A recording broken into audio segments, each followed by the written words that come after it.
Okay, it's 6:45 and the Zoning Annexation Committee meeting is called to order. We have present tonight of the committee, myself, I'm the chair, Cheryl Ramos is my name, and committee members Dan Lonzer and Tom Similik are here, as well as the alternate Mike Walker. The purpose of the meeting tonight is to consider proposed ordinance 13/2025. And and that is adding responsibilities to the design review board as per the zoning code that we passed last year by the city council. So I have a copy in front of me, and I see Mr. Hip brought his. Yes, belatedly this morning, I emailed the committee and council all the documents pertain to this change. So I would like to just note, this primarily has to do with signage in the downtown and historic districts, which we don't have yet, but so it's to add a responsibility to them. So I would first like to introduce, of course, that we have Mr. David Hip here, and he's on the Design Review Committee Board, and Joshua Matthias is our code administrator. So he's really involved with all this. Okay, so then next, in lieu of the law director being here, he did send me an email, some things that he wanted to address. So maybe at some point in time during this meeting, he'll arrive. But anyways, first of all, he wants to stress that what we're talking about here tonight is in no way related to the any issues concerning the electronic sign at Tuscarora Park. This right here, this legislation in front of us right now was proposed by the Design Review Board several months ago. And so this has been the discussion, what we're looking at tonight for some time. So he says additionally, this legislation would not apply to any signs outside the downtown business district. So, Mr. Mayor, you read this. Do you want me to go through all this that was said? Yeah, that's up to you, Okay. Chairwoman. So, since this is from him and he sent it to me, I'll kind of briefly say, of course, when we talk about signs, we're looking at the First Amendment in the Constitution. It permits time, place, and manner restrictions on speech. Of course, you generally do not permit content regulations, although they are less strict on commercial speech than on non-commercial speech. But time, place, and manner restrictions are valid and constitutional. Examples of time, place, and manner restrictions on signage are regulating where a sign can be placed, the size and structure of a sign, the general design of a sign, and a city may be able to even limit the number of words and letters permitted on a sign, although the city would run afoul of the First Amendment if we try to regulate the content of a speech on a sign. I got this at 4:03, so I didn't have time to forward it to everybody. The ordinance before you is to amend the city's zoning code to permit the city's design review board to draft the appropriate time, place, and manner guidelines on signage for the downtown business district. It is to encourage uniformity in signage for the beautification of our city. At this time, no such guidelines for the city exist beyond any general sign ordinance. It is important to note that per the proposed ordinance, no regulation or guidelines would go into effect unless approved and adopted by the full council. This legislation only gives the Design Review Board authority to use their expertise in the field to draft proposed guidelines for council to consider. Okay, that ends the email. And so I would like, whoever wants to go first, Mr. Hip or Joshua, to explain what you would like to see. All right, I'll just kind of lead in and then David can do all the heavy lifting. So the design review board's been in place since before I started.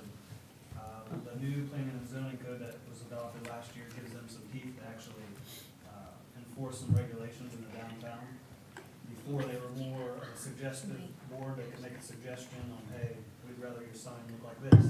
But there was no power for them to actually order that anybody to do anything. Their jurisdiction is a central business district.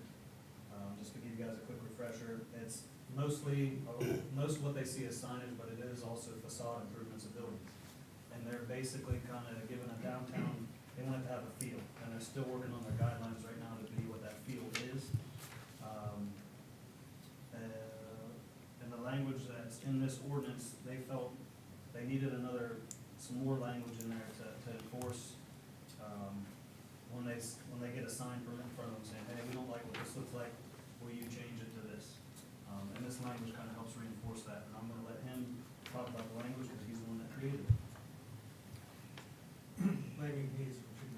Yes, sir. Hey, Dave, can you guys go back to the microphone, cause, this is streamed live and we're not able to pick you up, so go back to the Dave.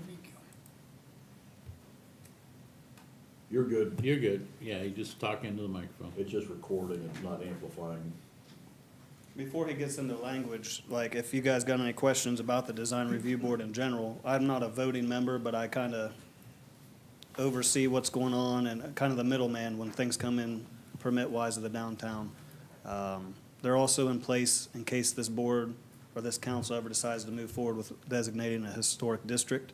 They're going to be enforcing coming up with the rules and the guidelines on what the downtown district would look like.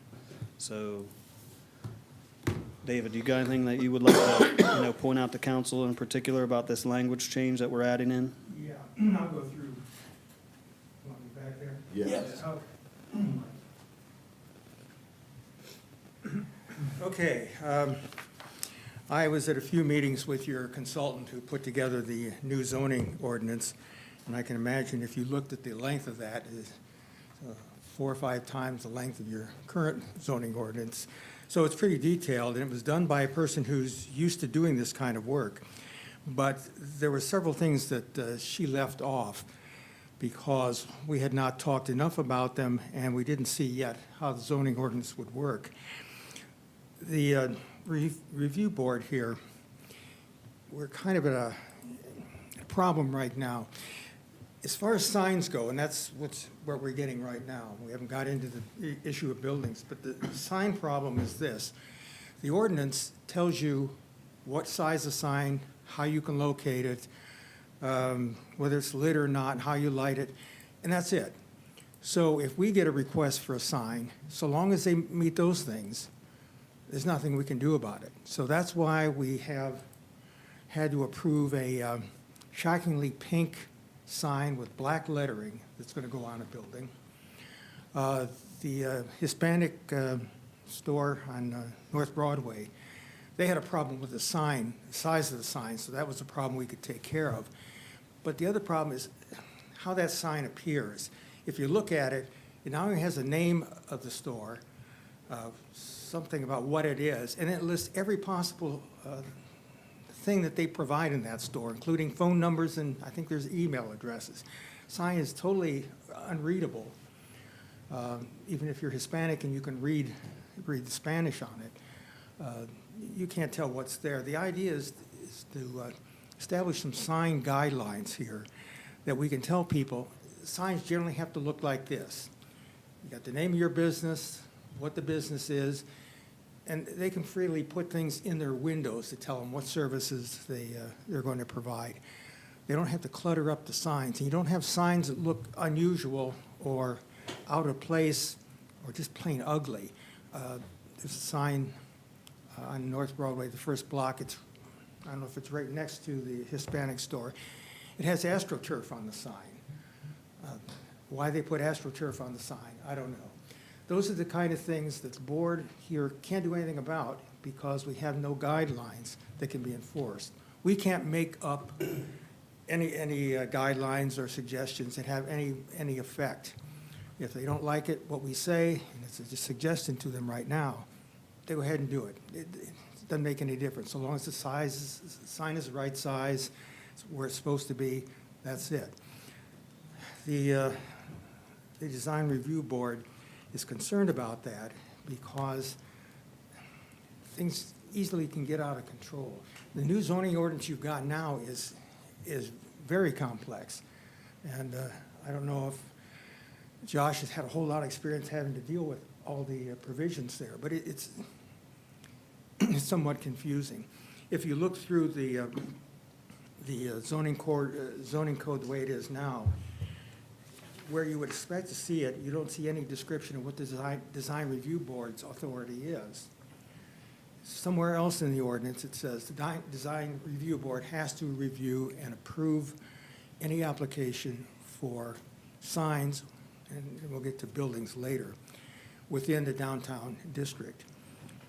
So we have the authority to do that, but we don't have the authority to say anything about what things are going to look like. And it's not that we want to make everybody have the same kind of sign. Signs are designed to attract attention. But right now, we've got nowhere to go. And we're going to keep getting these sign requests that we can't very well turn down because we have no guidelines. The suggestion is that the Design Review Board put together some more specific guidelines and how signs are to appear. Sometimes it's a better idea to have at least a border around a sign so you set it off from the building. The colors shouldn't be bright pink like we've had to approve right now, but something more in line with the character of the city. So we are not in the position yet we can give you any guidelines, proposed guidelines, but we intend to do that as quickly as we can because it makes things easier for us. So that's just a summary of why we're looking for what's contained in the ordinance. Any questions about that? And their guidelines will be coming, this is just the first step to get that started. And once they have the guidelines of what the downtown, what they expect out of people and the applicants, that's gonna come in front of you guys to get your approval beforehand, so everybody's on the same page. It'll be done like resolutions by the council, like you do with other things. I think you've got some projects that you had to later come back and come up with some guidelines or changes or whatever that's done by resolution. It would have to be approved by the council here, and if the council felt our proposal is inappropriate for some reason, you can let us know, and you don't have to approve it just because we submit it. So. The only question I have is there an urgency to get this passed, or?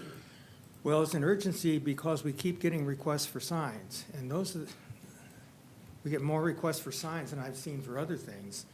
And the sign situation is the most pressing issue. There's discussion in the ordinance about future historic districts and so on.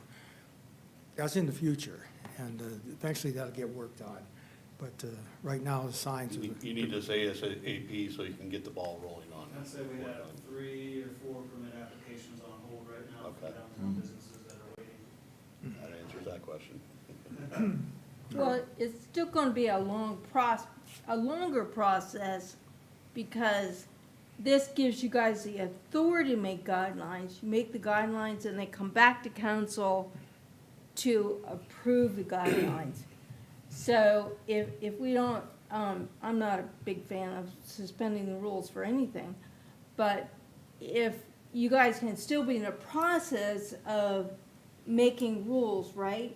We That's our- kind of talked that's the Friday last about few that? months They've been working on Yeah, this. we've been working on it for some time. That process has been slow. What, what we thought we would do is as soon as the ordinance is passed, at the next council meeting, we could submit at least a draft of the proposals for guidelines. So you can do it fairly quickly. We don't want to drag this out any longer than we have to because, as Josh said, we keep getting these requests that may not be appropriate. Right now, if someone comes in with something that is, the only way we can stop a sign is for our current zoning regulations. It's too big, it's digital where it's not supposed to, it's lit up where it's not supposed to, it's a freestanding sign where it's not supposed to be. Anything like that we can stop. But if it's just because it's ugly, it's going to go up. Or if it's confusing, like the current one we have with the Hispanic store. I guess they have a nice building, and apparently they have a good business and no problems there, but it's the sign that was just a problem. It's unreadable. I'm trying to work with the individuals right now. So far, everything's been good, but, I mean, it's, like I said earlier, it's all to give, ultimately, when these guidelines are in place, and after a couple of years, you're gonna know when you're in downtown, because things look a certain way. I mean, they had a big voice in what the downtown quadrant project's gonna look like. They were picking out what the furniture, you know, they're trying to get with the downtown feel. Brian, you have a question? Yes, I did. I'm trying to remember what it was now. Sorry. So the way, I guess in my mind, I'm thinking somebody submits a drawing of the sign they want. And the way this would work is they would submit the drawing and then the review board would either approve it or make adjustments and give it back and say we want it to, is that basically what you're looking to A do? lot of cities have that, though. We've got an architectural review board, so that not only are they applying, I check the zoning regulations, all these boxes are checked, but they're actually gonna be what it looks like, to give that feel. It's helpful here because I drew up the ordinance in Dover, the Historic Preservation Ordinance, and we started going through some of these problems. And with my experience of what happens over there, I can see what may happen here if there isn't some mechanism to get some sort of order here. So the purpose of this legislation is to add this to their authority that they can make guidelines. Then it's gonna come back to us and Right. council and approve it. Was that your question? Okay, I'm confused, why do they need this to make the guidelines? Why couldn't they have brought us everything at once? Why do we need an ordinance to give them guidelines? Why couldn't they came up with the guidelines and said, we'd like to put these in place? Like, with an ordinance that way? So we have to authorize them to make guidelines that they kinda already have made, and then we have to come back and approve the guidelines? Yeah, we need the authority to do that before we can give you anything. It's not in the code right now. Yeah. The Yeah, authority's that's- not there, so this is. Their advisory board. Yeah, This we- language would put, if this language is passed, then they have the authority to do that, to make the guidelines. I get what you're saying, do it all in one. Well, that's what I'm, Yeah, could I was we just make So it- confused. make this basically, you're part of saying the you want, big you want this as legislation fast as we you already can, passed? so you can come back to us This quickly language will go into our codified ordinances of the city. tonight, yeah. And If then- it's passed, Then, yeah. once it's passed, if it's passed, the guidelines are kind of a side And document. so you guys will be dotting your i's They'll- and t's they'll on your comment. guidelines, then you can present it to us. Right, we have a meeting once a month, first Tuesday of the month, or first Thursday of the month. And I've already contacted the other members, the other 4 members, letting them know, work on this now, so next meeting, we can come together with some understanding of where we want to go. We can then get it to you. So it'll be a quick process as soon as we're authorized to do what we're doing. I presume that some business owner doesn't like what you said, and they can appeal that to council, I suppose. That's part of the legislation, right? No. The consultant who drafted your zoning ordinance, it used to be that if you didn't like something, you can go to the zoning board of appeals. Well, that's not an option any longer. The appeal goes directly to the common pleas court. And I suspect maybe one of the reasons it was done that way is to discourage people from appealing because it's costly. Another reason may have been to avoid any problems with the zoning board of appeals in making different determinations about similar conditions based on who's applying. So I can't give you a specific reason why it's done that way. That's just the way the consultant put it together. Did you have anything? Each board Oh, gets an appeal to somewhere different right now. Planning commission, you guys, design review board, board of zoning appeals, it's all, there's like different routes depending on which path is being taken. I think there's a chart in the ordinance that you can see which boards have what authority and what has to be done in each case. It lists what the design review board does and has to be approved. Things like the guidelines have to be approved here, but it's all set out in the ordinance, where you go, where you have to go first to get approval, what happens after that. Cheryl, I myself, like Josh, I just sit in on the design review board, and what they're trying to do is, like I say, they need the guidelines, and I believe Josh had said here, you'll see in a couple years, this to start making sense and everything be uniformed, or, you know, somewhat in that style that the city's shooting for, what the design review board's trying to shoot for. No different than the city of Worcester's doing. Everything up there is very similar to the same. You go to some of the cities, and that's truly all they're trying to do. And it just, I know I've sat in on quite a few of the last ones, and you can see the frustration as far as, and there has been some that have come and, well, the library was one of them. Well, we'd like you to have that, but could you put some brick on it? And they listened, but if they would've said no, and it could've been bright pink and sat right there and been whatever they wanted.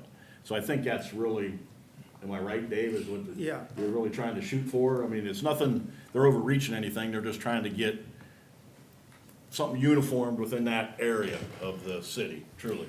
And So an extra layer of approval in the downtown, we gotta have basically two different approvals, because the city planning commission decided that we want the downtown to be a little bit special, so you get, you know, it's not just my approval now, it's a separate board to kind of get that feel of what it looks like, that's what it's all about.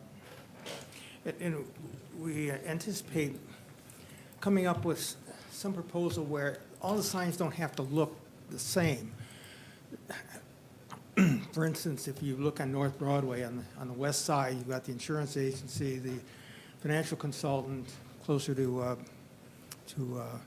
High Street, you've got a couple of attorneys' offices. Those look like they're professional signs, and that's what us professionals like. But that doesn't mean that kind of sign and that appearance has to be used on every kind of retail establishment in the city. You need some flexibility, and that's one of the things we're going to have to put in the guidelines here, and phrase it in such a way as things don't get out of hand. We can keep the appearance compatible with the rest of the city. The one problem we always have is we've got so many signs downtown that are grandfathered in. It's going to be a while before we can get everything looking nice. I guess that's the way I would put it. That's another reason why we'd like to move as quickly as we can. So, Marvin, thank you for coming. I did read your email. Okay, I wanted to. Do you have, We had a 30-minute rain delay because of thunder, so that's why I'm late. do you have anything else you want to add? Not if you read my email. I That's did pretty read much it. everything I have to say. I would like to see this passed tonight if that's possible, because all we're doing is giving them the authority. We're not passing actual guidelines, allowing them to draw up proposals for council that will ultimately make the decisions. I don't think that's anything that we need to go through readings on. So did anybody have any question about this? Is just giving the authority to the guidelines that they're working on right now, and you said maybe you could have a draft to us, or, because they've been talking about it, thinking about it, what you want on the guidelines. Yeah, it's possible we could do this after our meeting in October, within maybe a couple of weeks after that, putting in a final form for you to look at. So that's about as quick as we can do it. Okay, so with that being said, we don't have to suspend the rules and pass this tonight, Well, sounds like. they can't present anything. Well, no, they can't, We but can he's work on saying it. they're not gonna be able to anyways. We can work on it, but that's all They it is, meet- our work. They would work meet product. before our next meeting. They're not coming the next meeting. They meet before our next meeting, correct? First Yeah, Thursday. that's, Yeah, they this meet- is giving them authority to come to us with guidelines. So they can still work on it, and they know this is gonna be passed. And even if we don't suspend the rules and read it for two times, they can still work on their stuff, get it right. You think the end of October or something? I would think, November? I would hope You before wouldn't be able to that. give us a first draft, though.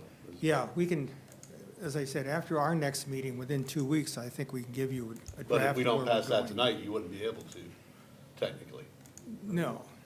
Correct. It's an ordinance. They can't present anything to council. until this have is authority to passed. do it, right? Yes. That's why I think it should be passed tonight and go with it. And that's an ordinance, right? Yes, What it's you're an then the ordinance. other's gonna be a resolution. No, it's an ordinance. Both of them are ordinances. Yeah, it'll be an ordinance when we adopt the guidelines. It'll be an ordinance for their guidelines too, Yeah. because that'll be part of the zoning code. You're right in Well, that I, section. I'm not sure that that's what we'd want, is making it actually part of the ordinance. Only authority to give us the ability to make guidelines that you could then approve, the council would approve. Because if you put it in an ordinance, you may find you're amending the ordinance every other month.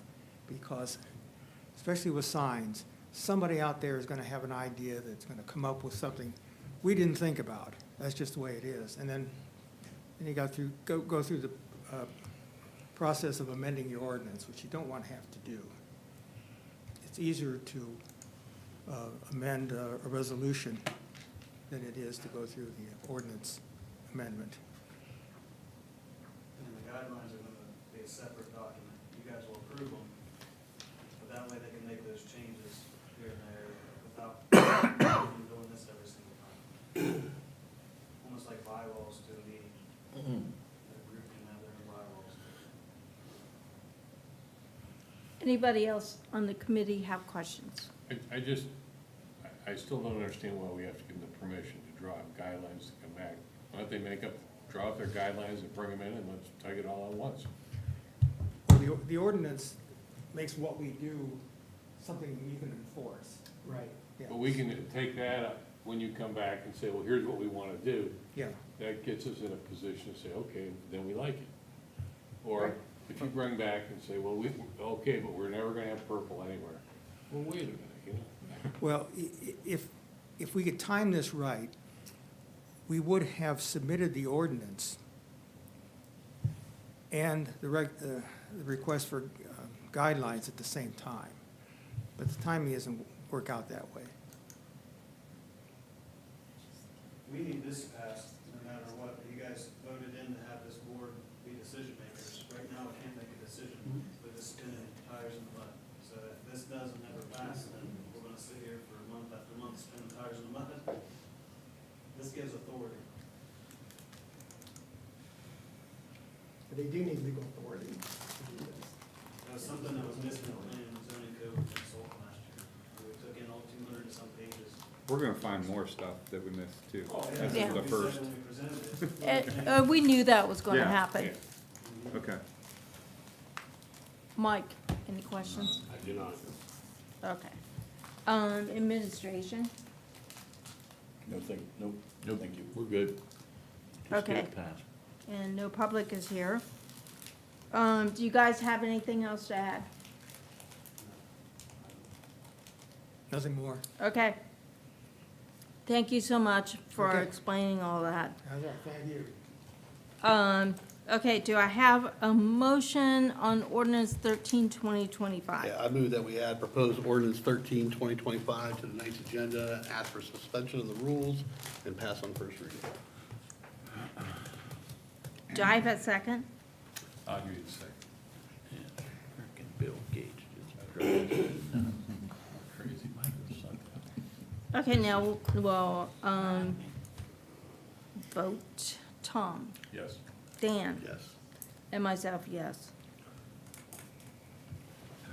Any other matter to come before the committee? Not right now, huh?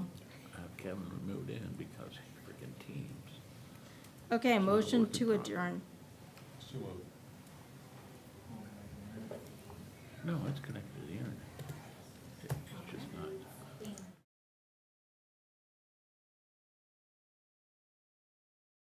The special contact committee meeting, we'll try to get back on track here. Members are Cheryl, Tom, and alternate is Brian. Everybody is here and myself. Purpose of tonight, we have 2 liquor license requests. The first one is for 24/7 Food Mart LLC, 1219 East High Avenue. This is a transfer. This one is getting transferred from HRSV Petroleum LLC to the 24/7 Food Mart. There's no issues there. This one needs to be postmarked by 9/24. So the question is anybody need to request a hearing for this one? This is the gas station that had the tanks and all that stuff. Is it 1219? Off the top of my head, the Okay. address is there. Yes. Yes. Is that it? Yeah. So it must have sold again? No, just transfer again? Okay.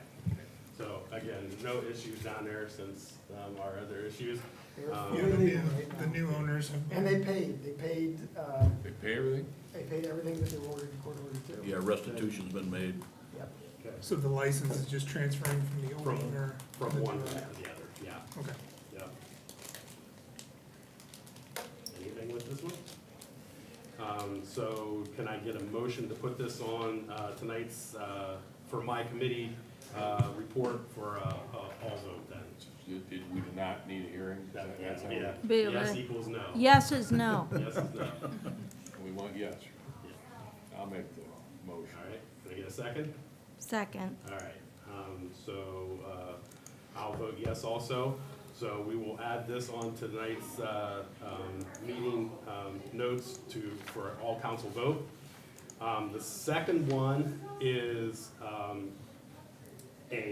it's actually just, it's moving from one location to another. It's Tienda de Mi Pueblo LLC. Is that pretty good? Is that good? Very good. How Pueblo? So it's moving from 118 North Broadway Street to 161 North Broadway Street. So that's the only thing that's happening there. Same ownership, just moving locations. Again, no issues there. Do we need to have Where, a meeting? has he got another store? Is that what he's got? It's moving, the store is moving. The store is moving? Yeah. Where is it? On North Broadway? It's right somebody down looked it up and looked at It's right down from by Kraft. It's in yeah, that- by Kraft, Yeah, Well, yeah, right now, it's right across from the courthouse. yeah. now it's moving down more Probably towards bigger- the probably freeze. bigger building. Where Freeze candy Inspirations place. was Yeah. located. Oh, okay. so that's the sign you guys were talking about. Yes, exactly. Yeah. So, Yeah, it's a much Any bigger. reasons for a hearing for this one? Bad taste in signs, that doesn't count, right? No, not for this. So can we add this on to tonight's committee report for a all council vote? I'll make the Can I get a second? I have a question Sure. first. So, okay, of course, I'm not aware of every place that sells alcohol downtown. So, yeah, surprise, surprise, huh?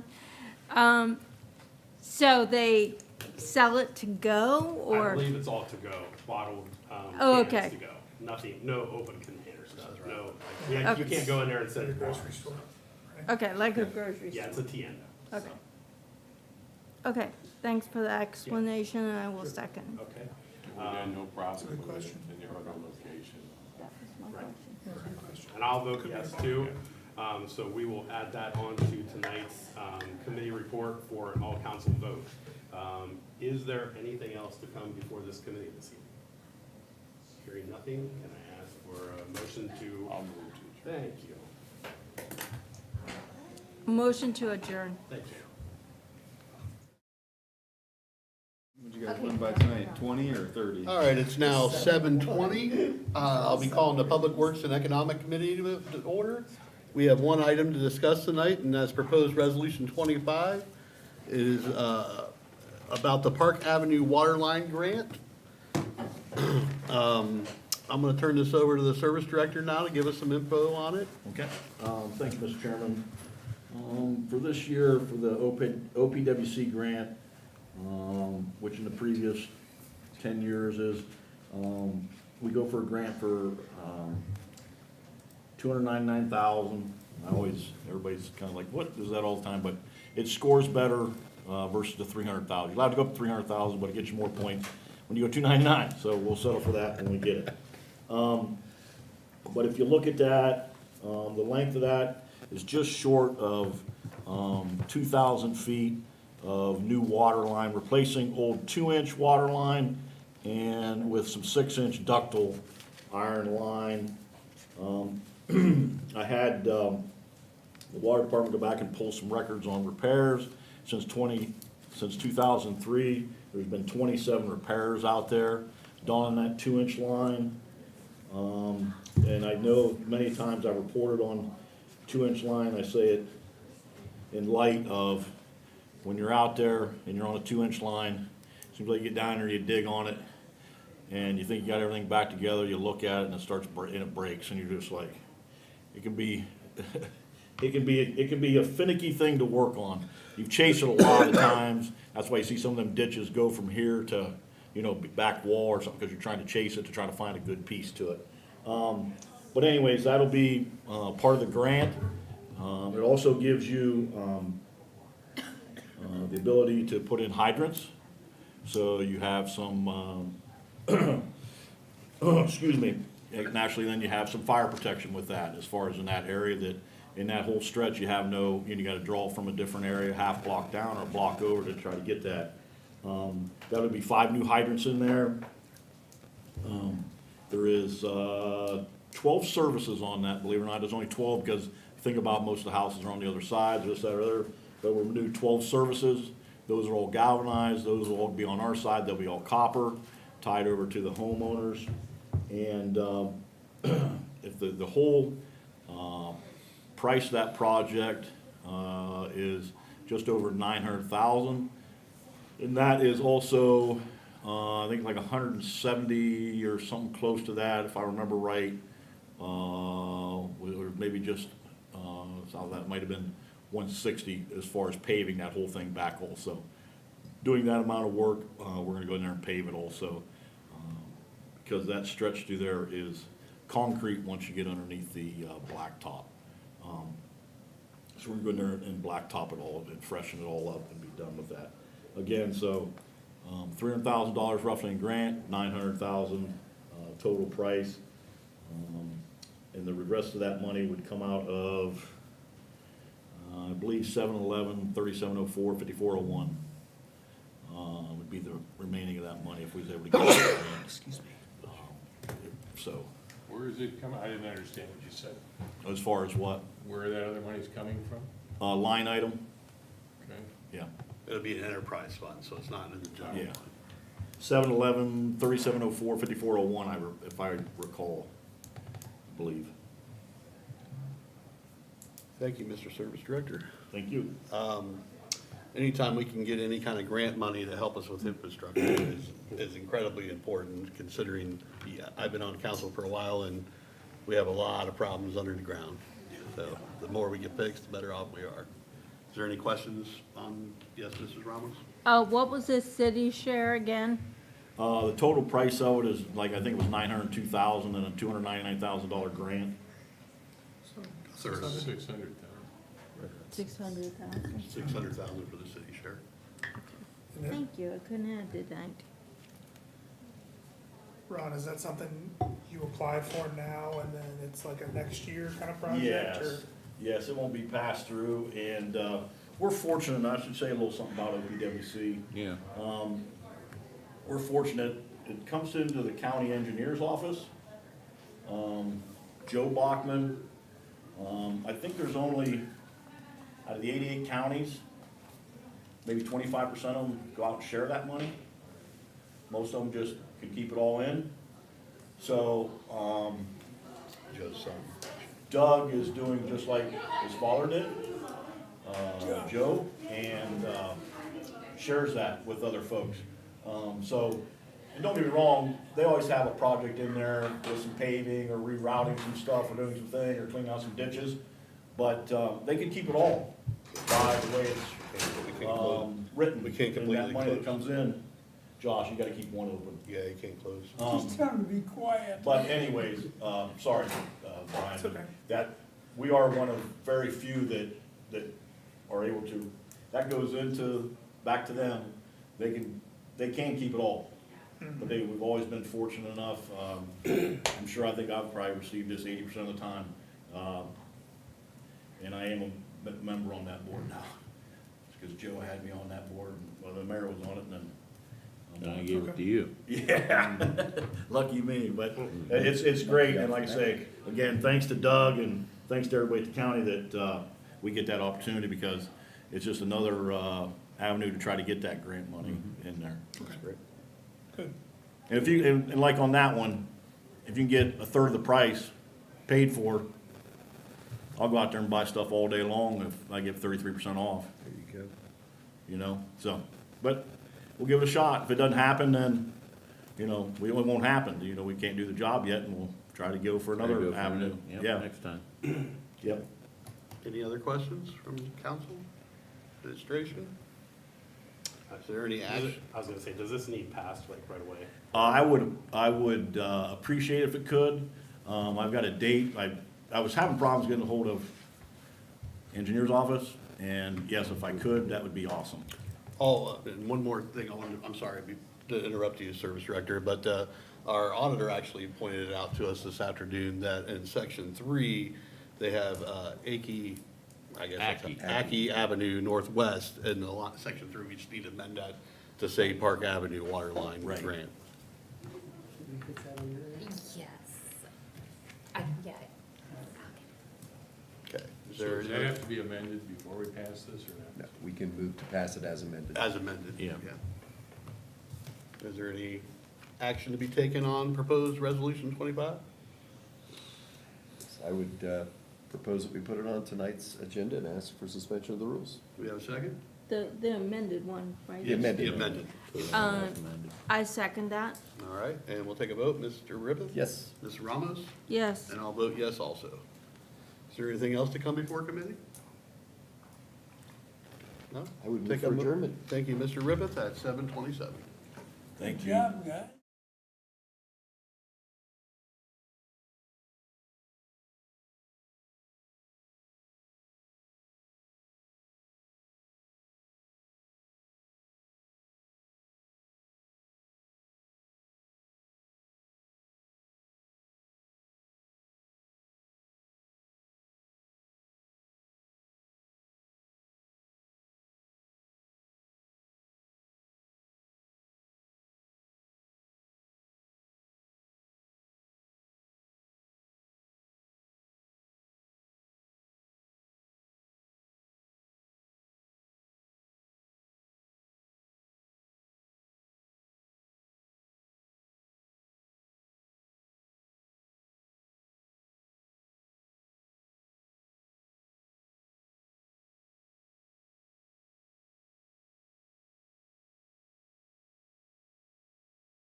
We're on.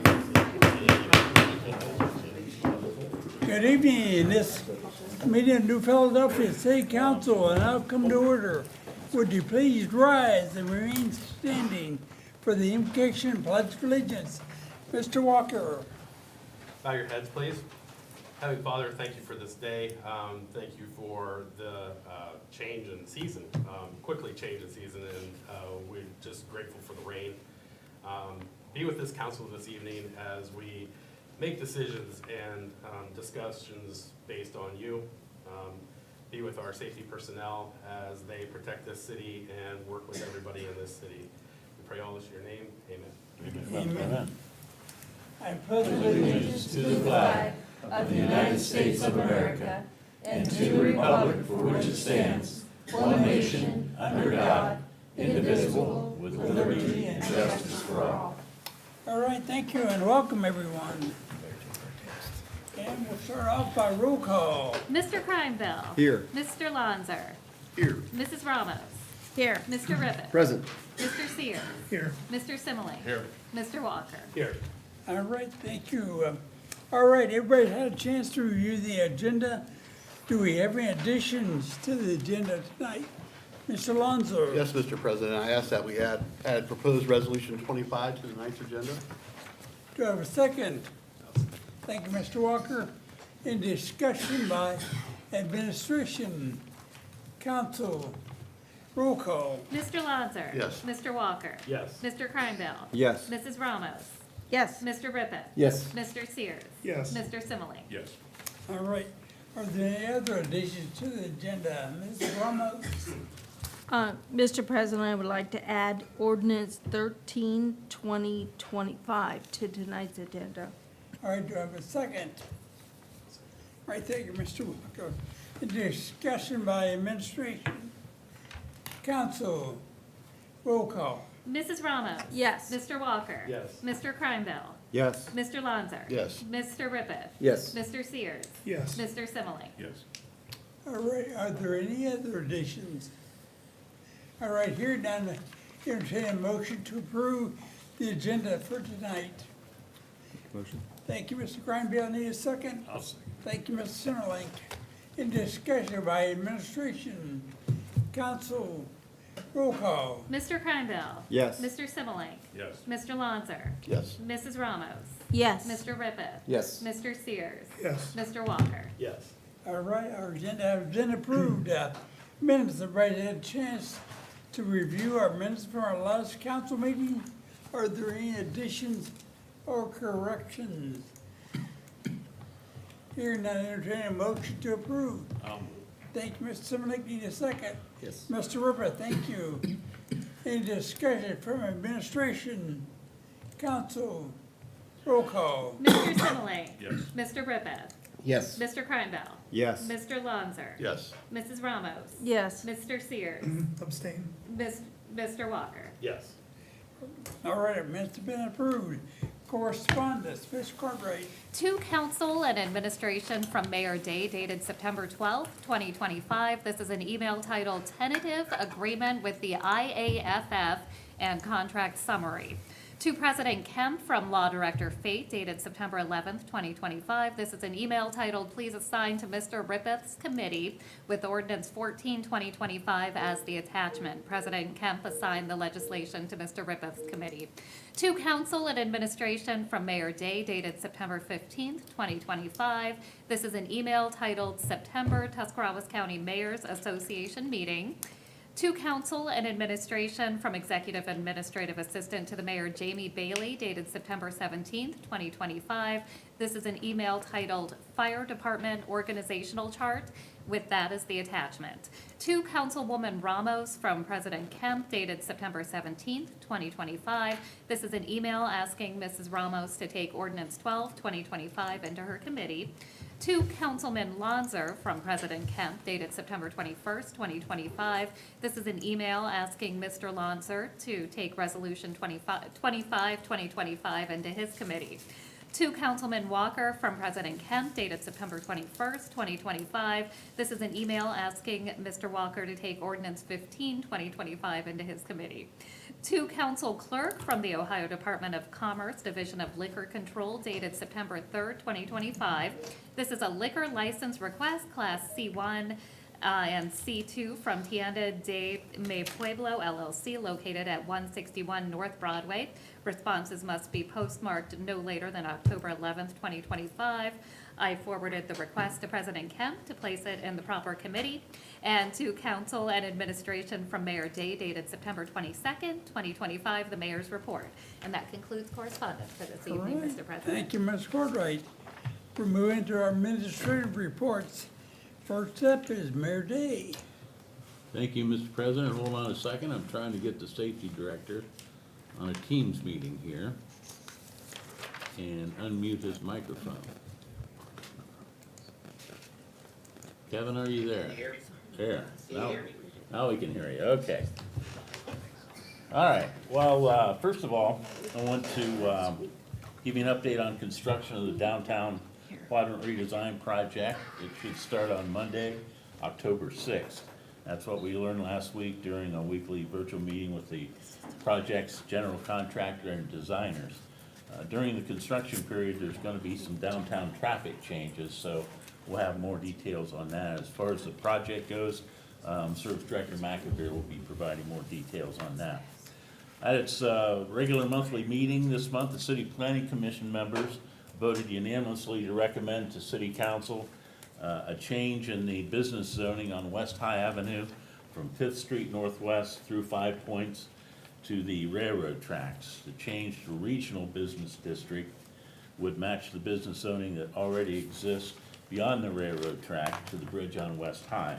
The commission and I believe the zoning change will give more location options to developers interested in bringing new businesses into that area of the city, and there is an interest.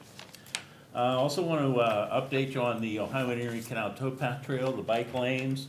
They've been painted on Union Avenue Northwest. If you've driven on Union here in the last few days, that's where the towpath trail will enter New Philadelphia from Dover.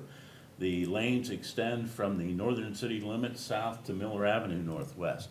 And when it's completed, the trail will turn right on Miller Avenue to 10th Street, cross West High to Front Avenue, turn right on front to the city's lift station, which is about halfway down the hill, then turn left past the lift station and go all the way to the towpath trail's southern terminus at the Waterworks Park boat ramp. So we look forward to that completion here within the next couple of years. Now I'd like to give the remainder of my time to New Philadelphia School Superintendent Amy Wentworth, and I guess whoever else wants to step up to make their presentation on the need to support the school board's issue that's on the school bond issue that's on the November ballot in the general election. So, Superintendent, you go to the microphone there and make your presentation. Thank you. All right, thank you all, and thank you, Mayor, for the opportunity to come here tonight and share a little bit about the bond issue that is on the ballot. Now, I think many of you are aware that due to the fact that I am a public official and work for a public entity, the only thing I am allowed to present to you are facts of the situation. And so the way that I would like to do that tonight is to highlight a little bit from our school district webpage, where we have dedicated a section of our website to the facts. And I'm not sure who has this computer. Well, actually, you could go, yeah, I mean, go to that podium. Excuse me? Yeah, you want to turn on. It should all be set. See, we do a lot of walking at these meetings. It's on the open. Yeah, it's all Yeah, set say, up. it's just recording, it's for recording purposes only. Okay.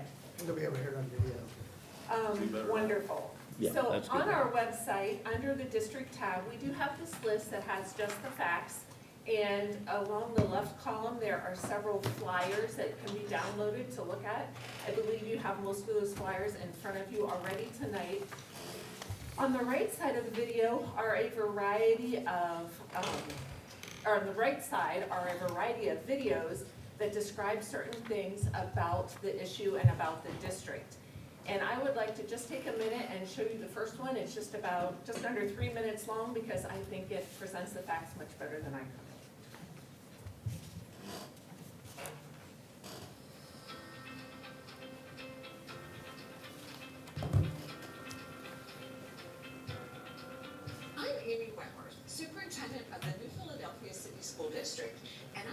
excited to welcome you to this special video series about our facility improvement process and what is on the ballot for November 4th, 2025.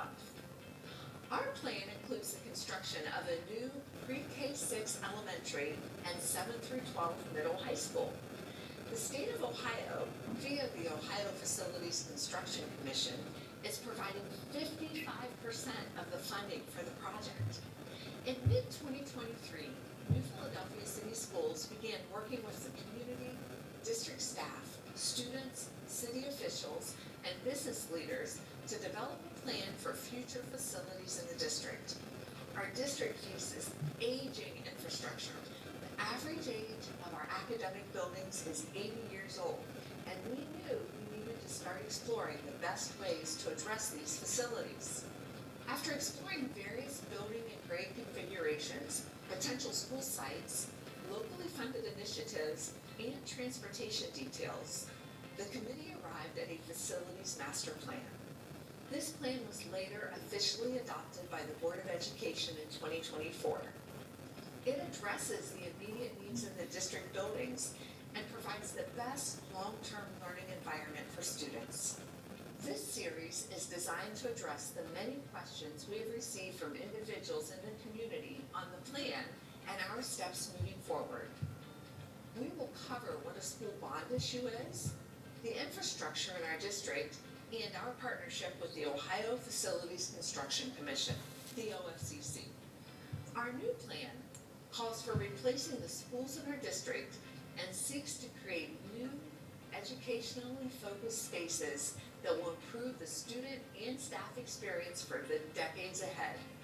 Included within the plan are modern learning spaces, technology, safety features, and community spaces that will benefit the entire community. We are excited to share the many facets of this project along with answers to other questions that may come up. Stay tuned weekly as we bring you updates this year. Thank you for your continued support of the district and have a great year.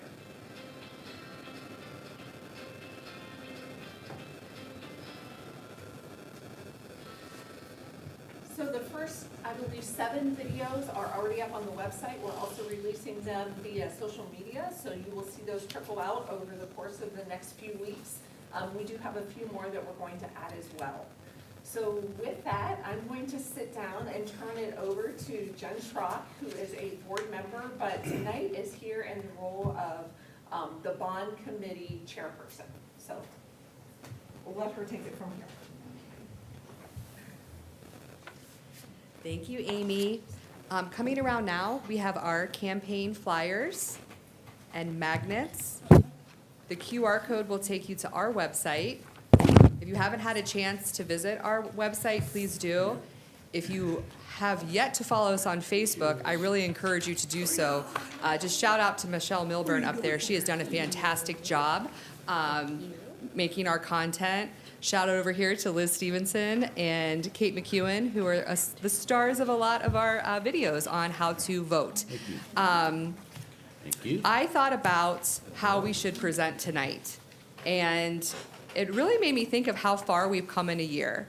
Last year when we were here, we were presenting for issue 8. We had a location for the elementary school, but that was the only question we had answered.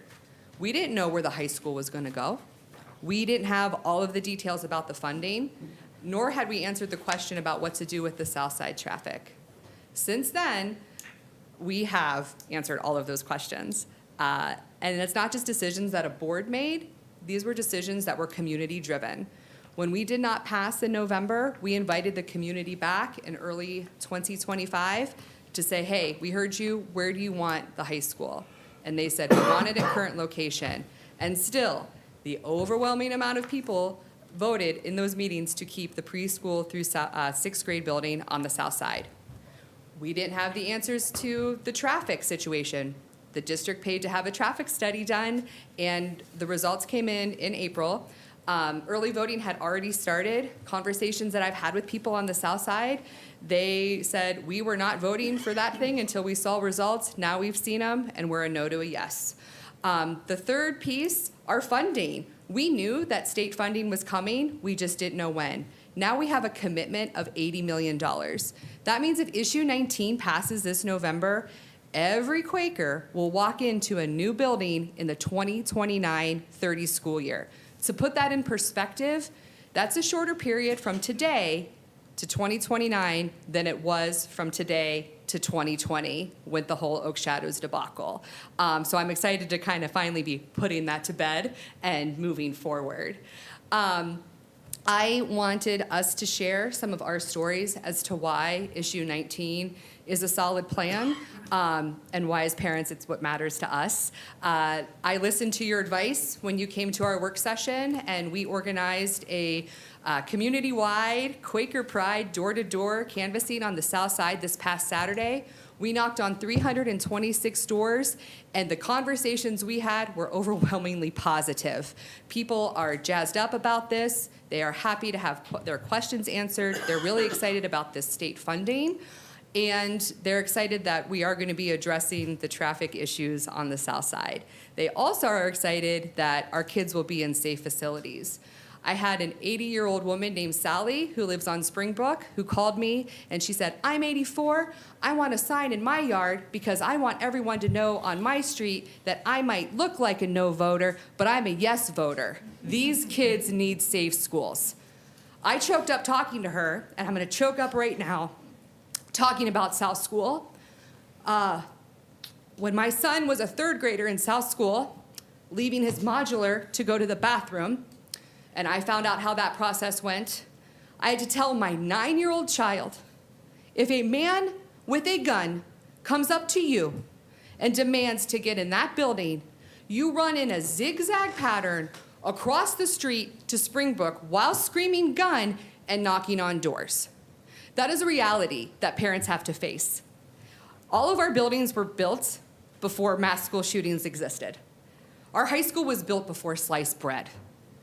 South Elementary was built in 1974. There's curtains there instead of doors. This is a needed plan. This is a safe plan. I'm very excited thinking about what that would mean for our city. I was so excited to come here and see the vision plan for 2030. Full disclosure, I moved to New Philadelphia not for the schools. I moved here for the city. I wanted to live by the park. I wanted to live in walking distance to a thriving downtown. And that's what I see for New Philly, but I see the only way possible is if we get these schools built, get our kids in safe, modern buildings, and let's just keep moving forward together. So thank you for your time tonight. I'd like to introduce Stacy Godfrey.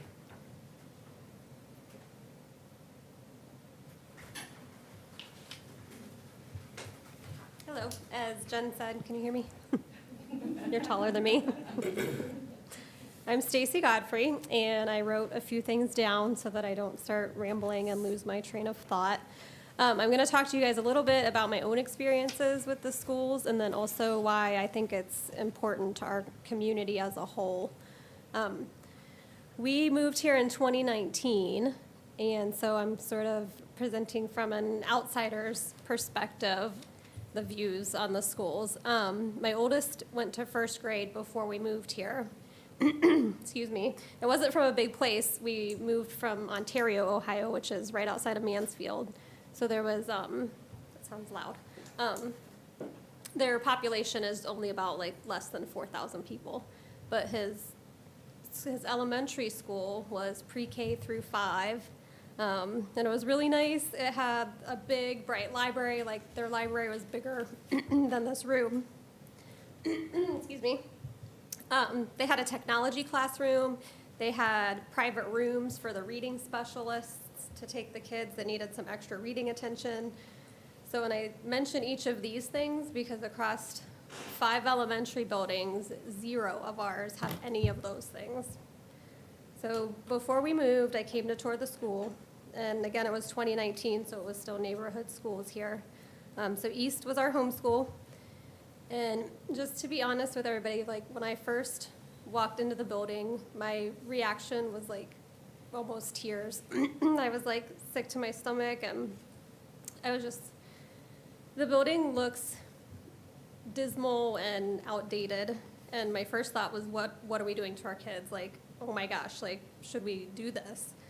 And so I went home and I talked to my husband, and I was like, should I stay in Ontario while you go start your job until we figure something out? Like, are we gonna send our kids here? And so we had a serious talk about it, and we decided, our kids are gonna be fine. We're very lucky. We can have a safety net if we need to open enroll somewhere, if we need to look at TCC. Worst case, there's like Western Reserve Academy up in Hudson for high school. We're like, we can give our kids other options. So with that safety net, we decided to go ahead and give it a try. And then I absolutely loved it. Like, there was zero problems. Like, the teachers were amazing. Ryan Holmes is fantastic with the kids. Like, just right away I was comfortable and I loved it. But that was because we had backup plans in place and we were able to give it a chance. So I know that there's other people out there who are looking through the same lens and they're not willing to give it a chance. They see the condition of the buildings compared not only to where they're coming from, but also compared to other local districts near us.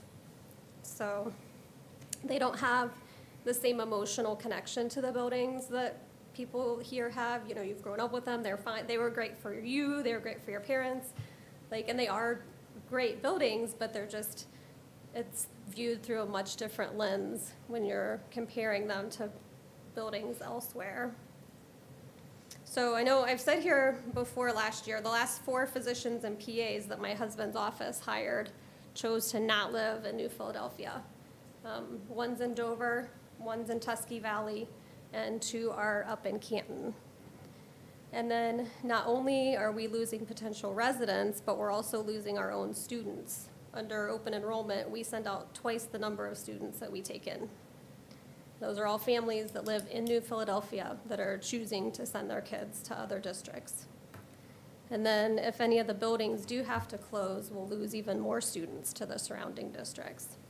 So I have personal experience with this too. The elementary that I went to as a child, the stairs were found to be unsafe and they shut that school down. And it was a time of low enrollment for my town. It was Salem, Ohio, and their enrollment was down, so they were able to disperse the students from that building into other buildings. But right now, all of our buildings are overflowing capacity. We have kids in mods at all the buildings. We have the reading specialists are teaching in the hallways. A couple schools use stages for extra learning space. So I don't know exactly what would happen if we had to close a building, but I would imagine because we can't absorb them ourselves, that the state would have to redistrict somehow and send the kids to other surrounding districts. And then on top of that, we're gonna start losing young families. Through this process, I've talked to 3 separate families and they all just volunteered this information. I didn't bring it up or ask, but they're all considering moving if this levy doesn't pass. They're all from here. They're all people who moved back to be closer to family once they had kids. And their kids are all preschool through kindergarten age, and they just can't envision their kids being in these buildings for another 12 years. So personally, I think this is a great place to be. We've loved it. We love everything about the town. So we need to change the narrative of people not choosing to be here. So my ask to you guys is to talk to your friends and family. I know there's a lot of yes voters out there. There's also, I think, a lot of people who are yes, but they don't like the location of the plan. They want to wait till the economy is better. They want an all-in-one campus. But my question to those people would be, how long are you willing to wait for the perfect plan? And how many people are going to move in between now and then? How many prospective residents are going to choose not to come here? And how many buildings will have to close in between now and then? The district's been working on this plan for 5 years, and there hasn't been any new land or anything else pop up to change it. So I feel like we're kind of at a tipping point. And again, we love it here, and I think the city has a lot to offer. The upcoming plans are really exciting, so I just want the schools to reflect everything that the city has to offer. And I will introduce Michelle Milbourne.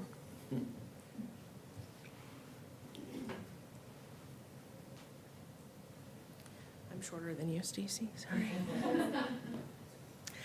Good evening. I know a lot of you professionally, but tonight I am coming to you as a mother and a lifelong member of this community. My husband and I both graduated from New Philadelphia in the class of 2003. When we found out that we were pregnant, we were living in Cleveland. We were up there for about 10 years, and we knew immediately that we wanted to move home. There's no other place to raise a family. There were opportunities here growing up that you just can't replace, and that was something that was in our hearts since we were kids. We always knew we'd want to move away and then come back home. We even actually, not within the past year, we have both had opportunities given to us to professionally accept jobs elsewhere, but my husband has continued to choose to work remote from home here in Tuscarawas County and in New Philadelphia because we love it so much here.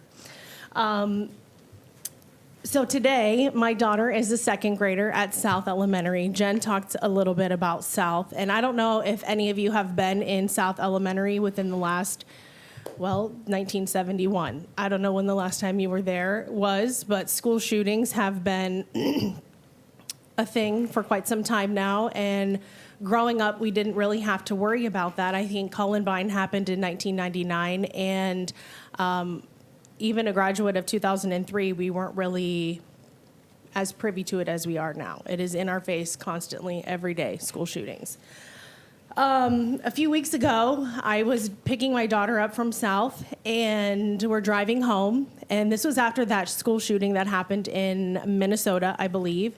And I had asked her on the way home, have you guys done any drills lately? I didn't want to say, have you done any active shooter drills? I don't really like talking about shootings with my child. But she mentioned that they had done a red door alert. And if you're not familiar with what a red door alert is, it's whenever there is an active shooter situation and the children are told to go somewhere. My 7-year-old was told to, in her classmates of over 20 kids, to go hide in the corner behind her teacher's desk. And they were not allowed to move until they didn't see the bad guy's feet under the curtain anymore. And if she was in the hallway and encountered a bad guy, she was supposed to run to the nearest bathroom and stand on top of the toilet seat so the bad guy didn't see her feet. I don't know about you, if you're parents, but that was heartbreaking to hear from a 7-year-old girl talking about a bad guy coming into her school with a gun. So I'm here today to ask you. I know people are worried about the traffic situation. People are worried about the taxes. I'm worried about my child. I'm worried about all the children of Tuscarawas County. I feel like that outweighs anything. Yeah, we're all struggling. The economy is not great. We all live paycheck to paycheck. But there is something bigger here. Our kids are way more important. They are the future. So I'm coming here today to ask you, as leaders of our community, to step forward and show your support for issue 19. Thank you. I have Audrey Matavy here next.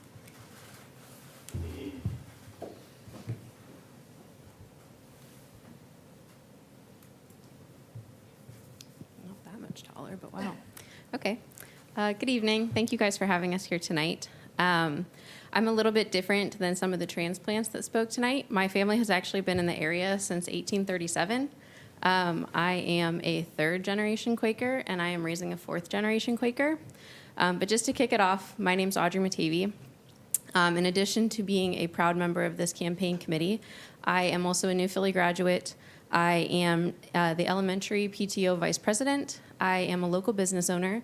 And most importantly, I am Maddie's mom. So Maddie is a kindergartner at East Elementary this year. She's very excited to be in that school. She's very excited to be a big kid. She is at East, which is where I went to school 30 years ago. It's where my husband went to school 35 years ago, and it's where Maddie's great-grandpa went to school 70 years ago. It's the same building. It's the same halls that she's walking. It's the same place that my grandpa went, which is funny to me because I don't drive Maddie around in the same car that my grandpa drove around in, and I don't give her the same medications that people took in 1913 or 1952. I don't ask her to use the technology that people used during that time. And certainly the safety concerns that parents had in 1952 or 1913 or even in the 1970s are vastly different than the concerns that I have in 2025. So those are a few things that I think about every day as I send her off on the bus and wave to her and blow her a kiss and hope that she gets to come home safe and sound, like thousands of millions of kids across the country. I'm very proud to raise her here. Like I said, my family lives here. We all graduated from New Philly High School, and my husband and I started a company in 2012, and at that point I was in college, and we had the option to put our company anywhere. It's a national company. We could have settled anywhere. Our biggest market is actually Texas, but we made the conscious decision that when we opened that company, we wanted to do it here in Tuscarawas County. And we wanted to settle here in New Philly. We wanted to send our daughter to New Philly because that's where we had gone and that was the experience we had had. And we love the smallness of the community, but also the growth of the community. And when I think back to 2012 when we made that decision, Maddie wasn't born yet. We were freshly engaged. We were young. And I wonder if I had to make that decision tomorrow, would I make the same decision? And I don't know that I would, because I know that Greene has new schools and I know that Tusky Valley has new schools. And while my business is obviously my bread and butter, my daughter is my everything. And so I'm going to put my family where it's most safe, most effective, most opportunities for her. So I don't know if we do it again because I want to live in a city where my representation and where my leaders also believe in the things I believe in. I want my leaders and my representation to believe in schools and libraries and modern senior facilities. And I want to vote yes on all that stuff because all of that is important. And I know it's it's costly. I know that my taxes are going to go up. Like I said, I'm in charge of the finance at my business. I get it. I'm in the numbers every single day, and I understand. But it is more costly to not have new schools, because as a business owner, I don't know that I'd bring my business here. And you guys specifically are working so hard to build the businesses in this area, whether it is fast food with Chick-fil-A or Dunkin' Donuts or the Dora expansion. All of that took work, but it's all for nothing if families don't come here. And if families can't thrive here, they're not going to come here. So it is my hope that you'll listen to all of us tonight, the security concerns, the financial concerns, the traffic concerns. Think about all of it. But it's my hope that you will feel in favor of these schools and in favor of our children and our future. And it's my prayer that Maddie someday gets to experience these new schools too, because I think that she and all the kids in Tuscarawas County deserve that opportunity. Thank you. And now I'm going to introduce Katie Finicum. Did I say it right?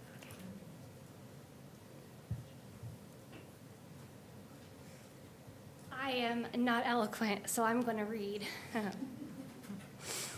My name's Katie Finicum. I thank you guys for letting us come and speak tonight. I come to you.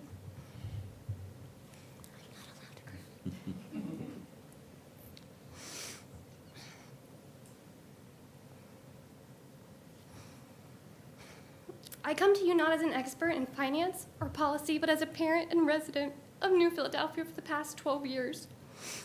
4 years ago, when my husband and I were putting our children into public school, we actually made the decision to open enroll at Indian Valley. Now that we're on year 2 at New Philly, the reasons we initially chose to open enroll are the same reasons I'm standing here today fighting for the school district. These buildings are old and crumbling, and most importantly, they lack security for the children of 2025. I read comments on Facebook that say, "I survived, we did it, we're fine," or "the kids don't need new buildings." But my personal favorite is, "I inspected the schools myself, they're fine." And I'm just not so sure that's the standard we want to be setting for our kids today. I graduated in 2009. I never went through a red door drill. And like Michelle said, we're now telling our elementary school children to throw things at intruders because they lack the proper walls and doors. And that doesn't sit well with me, and I just don't see how it can sit well with anybody in this community. When we switched schools, it was a really great move for my family, and I'm proud that we did it. My kids now have neighborhood friends that they ride their bikes with and run around. But I get to see the challenges up close that the schools are facing. My son is in a modular classroom, and one of his responsibilities is unlocking the door and holding it for students as they switch between the modular and the main building. And while I'm very proud of him for his sense of responsibility and for the fact that he was chosen for that, I live in daily anxiety knowing that he's exposed and vulnerable anytime he exits the modular. In today's world, that's not paranoia, it's the reality that many parents are facing, and especially here at New Philly. Last year, when my kindergartner was at York, she refused to drink out of the water fountain. And yes, I sent her to school every day with a water bottle, but if she happened to drink it all, she would not refill because the water was too yucky to put in her mouth. And these are just my family's experiences, and I'm sure that more seasoned parents of New Philly could tell you even more. But in spite of all of that, I have seen incredible dedication from our teachers and administrators as they pour their hearts into their classrooms. They sacrifice countless hours, and they give everything we can to the education of the next generation of New Philly citizens. But they do this all while inside of buildings that are stretched thin and in many cases no longer adequate for today's standard. This is not something shiny and new that we just want for the heck of it, like many have accused the parents. It's about safety, health, and giving students the tools and spaces they need to thrive. I do not expect teachers to raise my children, and I do not expect the community to keep them safe. Those are responsibilities that I take very seriously as a parent. But I also know that we cannot ignore the role that strong schools play in shaping the future. The cost is very real. My own property taxes will go up, and my family, like many others, will have to adjust. But strong schools are the backbone of a strong community. Families decide where to live based on schools, and businesses decide where to invest based on schools. We can debate the system, we can debate the taxes, but at the end of the day, the real question is, what kind of community do we want to be? One that keeps kicking the can down the road until the costs are even higher, or one that recognizes the urgent need to choose to invest in the future now. I want my children to grow up here. I want families to see New Philadelphia as a place where kids are not just safe, but supported, inspired, and proud to be Quakers. Thanks. Thank you all very much. That was great. Yes, New Philly, we have the best educators. We are a proud committee. We've been at this for a year. We'll go at it for 10 more. Let's get this done.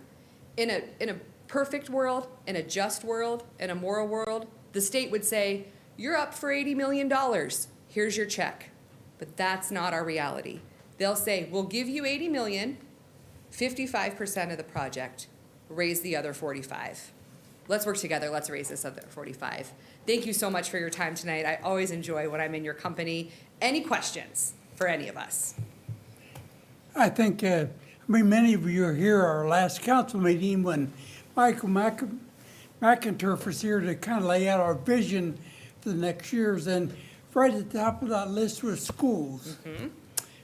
You know, this community is not going to grow the way it should without proper schools. And we have the opportunity to get new buildings, and so I'm asking the citizens to support the levy because, it's just gonna make our city that much stronger. Thank you, Mr. Kemp. We appreciate that. Yes, I love for my kids to come back here and my grandkids, and this is just an amazing river town with beautiful schools and thriving business and housing. So I think that'd be amazing. Thank you. Any other questions? Comments, concerns? Mayor Day, any questions? You're the- Marvin? Marvin? Sorry. I just want to thank you, ladies, for what you're doing here. It's so important. You know, I feel getting a little choked up listening to Michelle talk, because I remember when my kids were in elementary school, it's heartbreaking to hear your kids are doing red door drills. That's something she didn't know about, I didn't know about, and everybody in this room didn't know about when we were kids. And when your second grader comes home and tells you that, it's just heartbreaking. And I've said this before, you know, it makes for a wonderful Facebook picture that I can post a picture of my son first day at Welding Middle School and say, same place his grandpa went to 74 years ago, same place his dad went to 42 years ago.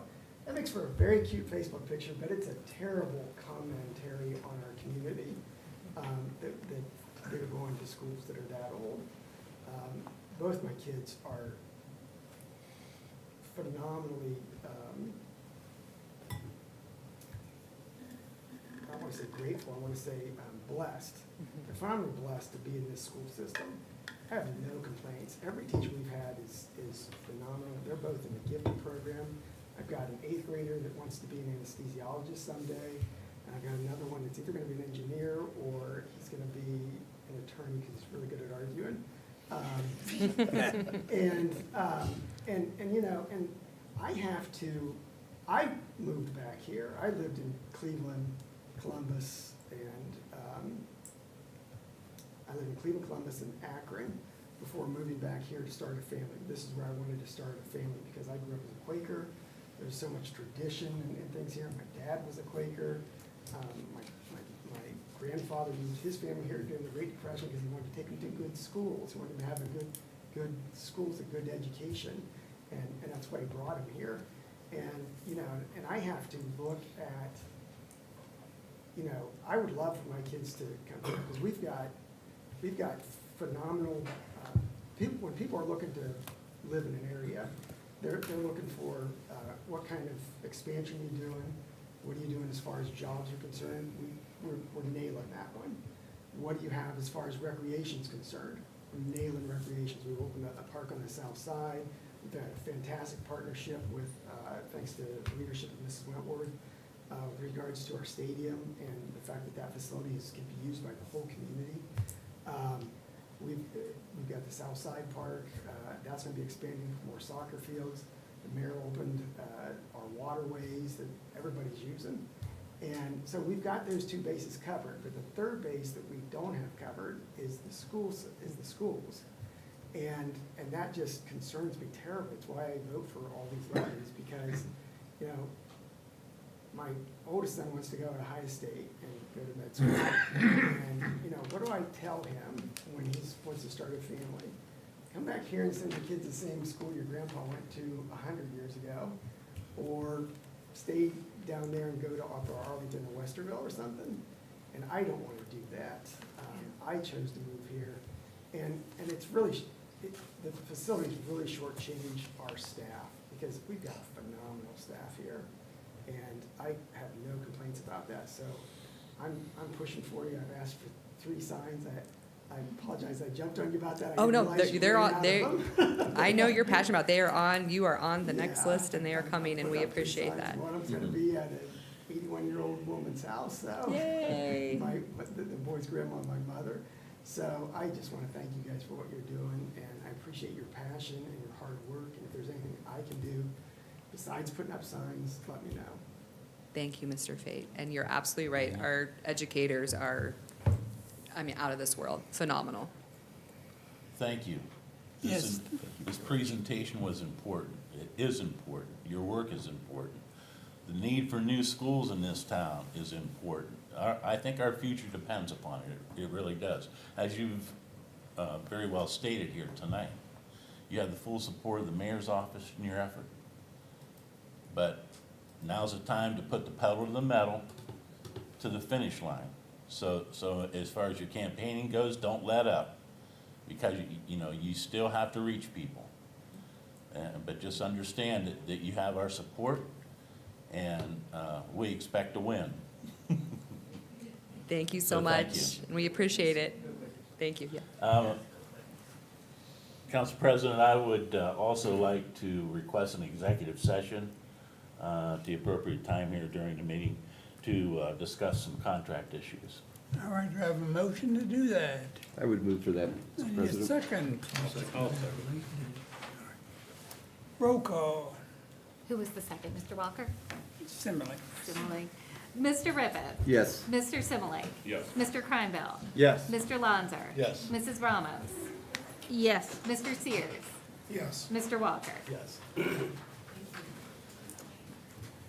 All right, again, thank you folks for coming tonight and taking time out of your busy schedule, so. All right, move on. Next service director, Mr. McAbeer. Follow that, right? Yeah, you gotta follow I got some that. slides coming here, just give me a minute, I think they're coming.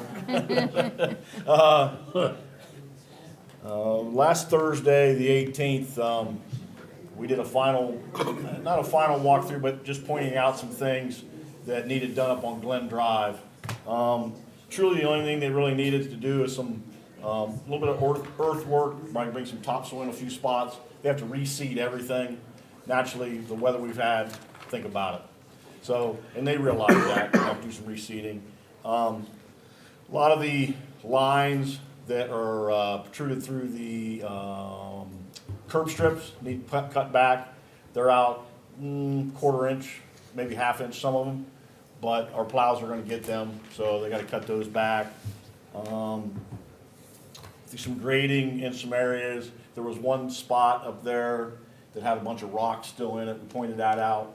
So they're supposed to be coming in, hopefully this week, address those things. And then we'll go back out there and finally give it another either thumbs up or thumbs down. Right now, just working through those things. Hopefully this week, we can get back out there. We're hoping by the end of the week, but if not, be next week. But that's what's going on out at Glen Drive. That's the latest. No, like again, all the underground work and just some of that putting stuff up out there. And I think, as the mayor alluded to, as far as some of the small cities, permanent markings, I know I reported last time I didn't get all the stalls done downtown. That's all completed. Final walkthrough on that will be this Friday. So, we'll have to go out and look at a few things there. I know I got a few things on my notes I'll have to share with ODOT and the contractor on that, but that'll be this Friday. If anybody's been down on the south side, the gas line's still moving along. Again, another 4 weeks, or 6 weeks last time. Down there today, as you see, they got some, they open ditched that all the way across South Broadway there at Howe Avenue because of all the utilities underneath there. They wanted to spot check them all as they went across there. They did a great job of leaving a north and south line the entire time. There was no stoppage, no one moving. It all had north and south moving, which is a crucial piece down there, especially in the schools. I know that they had reached out to the safety forces, and they also reached out to Krista France, and she had made an announcement through the school as far as what was going on with the school. So they've done a great job of communication when they do that.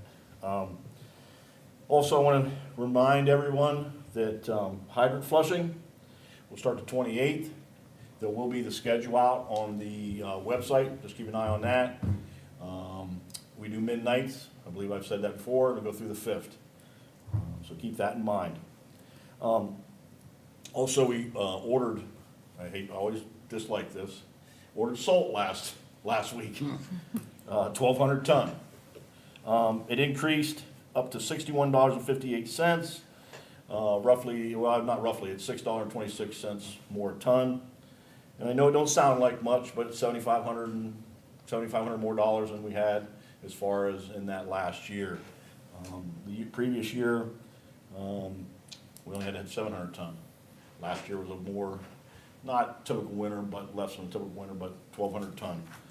So that'll be coming in here in the next couple of weeks with truckloads after truckloads down to Salt Bowl.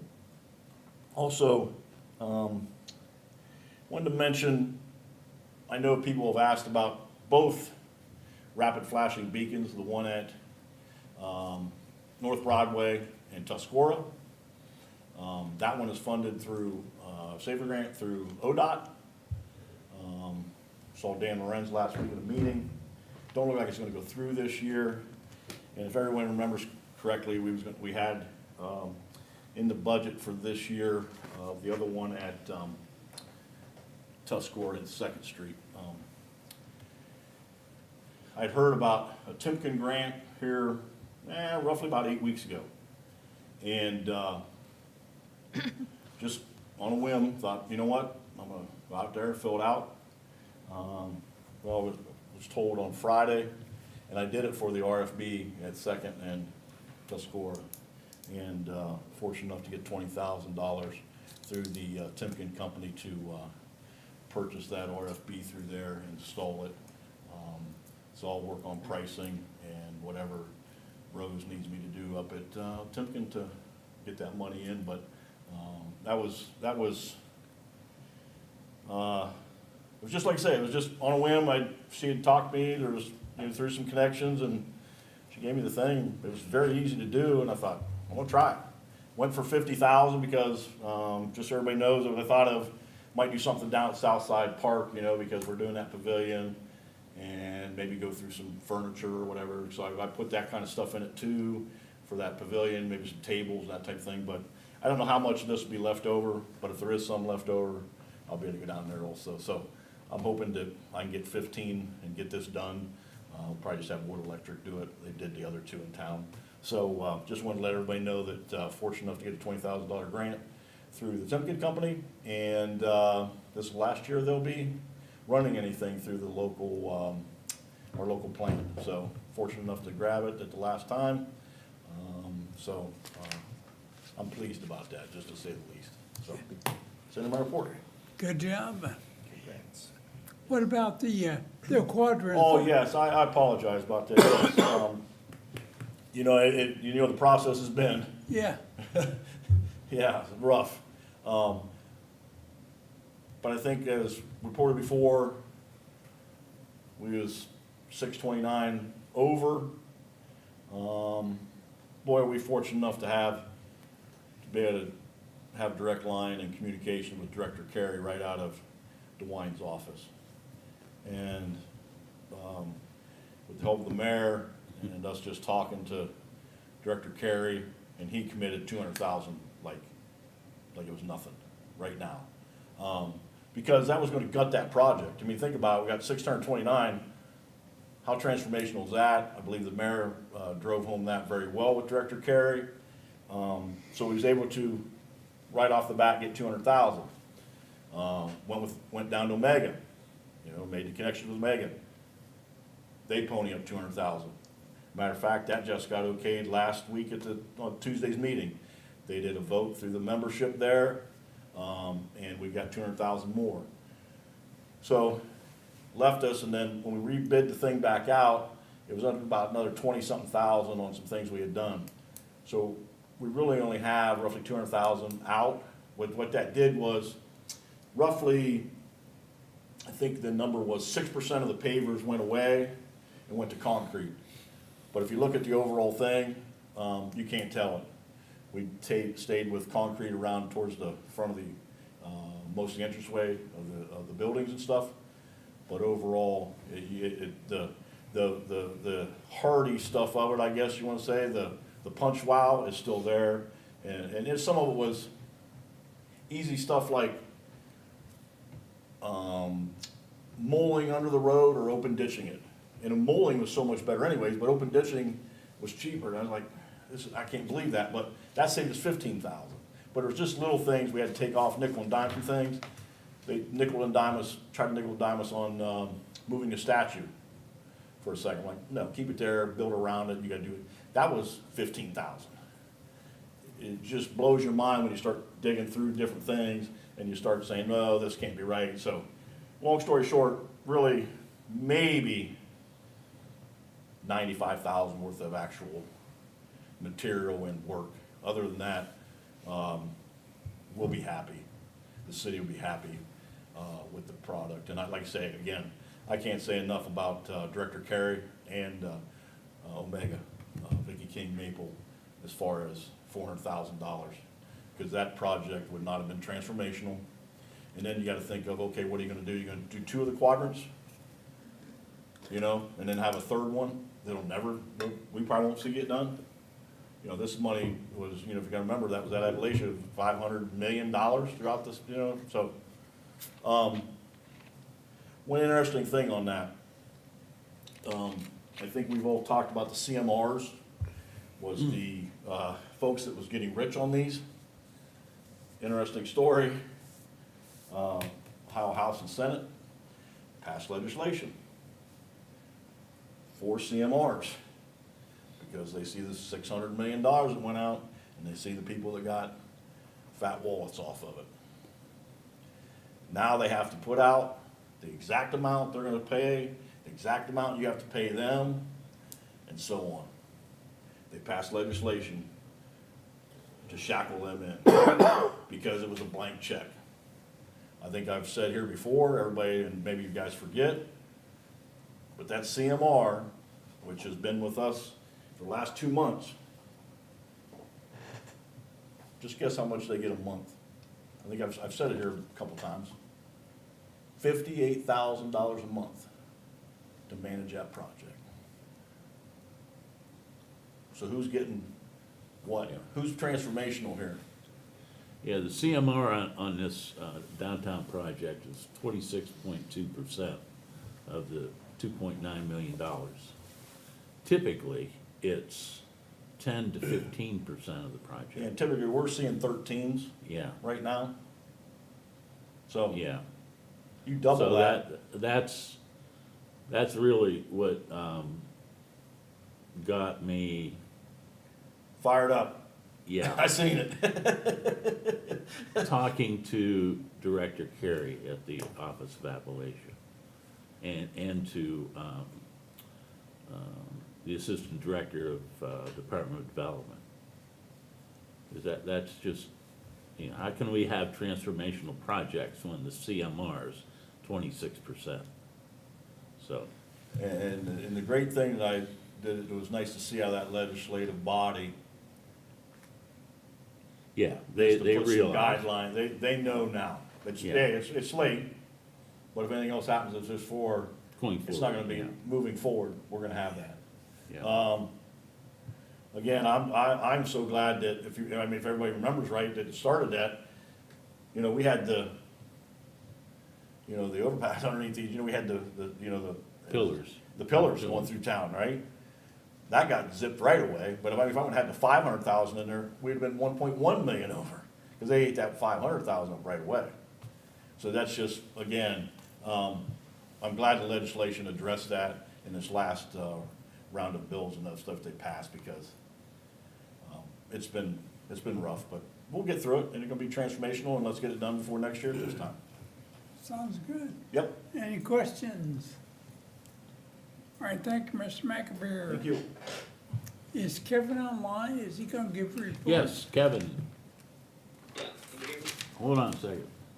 You're not coming through the owl, so I'm gonna turn you up here. Go ahead. Can you hear me? Yeah. Okay. I have no report this evening. I just asked that second the need for an executive session. And during that executive session, reserve my comments for that session. I'd like to include Chief Parrish to sit on that session also. Thank you. All right, thank you, Kevin. All right, move into the auditor, Mrs. Denham. Thank you, Mr. President. I wanted to discuss the budget since should be working on it right now, which I am working with a few different departments to estimate what the revenues are going to be. And that since wages are such a huge part of the budget, and we've only passed one contract out of the 4 contracts, and salary committee's still working on increases, there'll be a little delay in the expenses on that budget. And of course, we need to meet with the finance committee. I want to toss around some ideas on how to divide up the expenses. And we're also still working on the audit that should be completed this week. I spent a couple of hours with them on Friday, giving them the last of the information that they needed. They think they have everything. They're going to get back with me at the beginning of this week to schedule an appointment for the end of this week to go over some of the findings of the budget, and then we'll get that submitted to the state by the end of the week. And that's all I have for right now. All right, thank you, Mr. Denham. Treasurer, Mr. Gruber.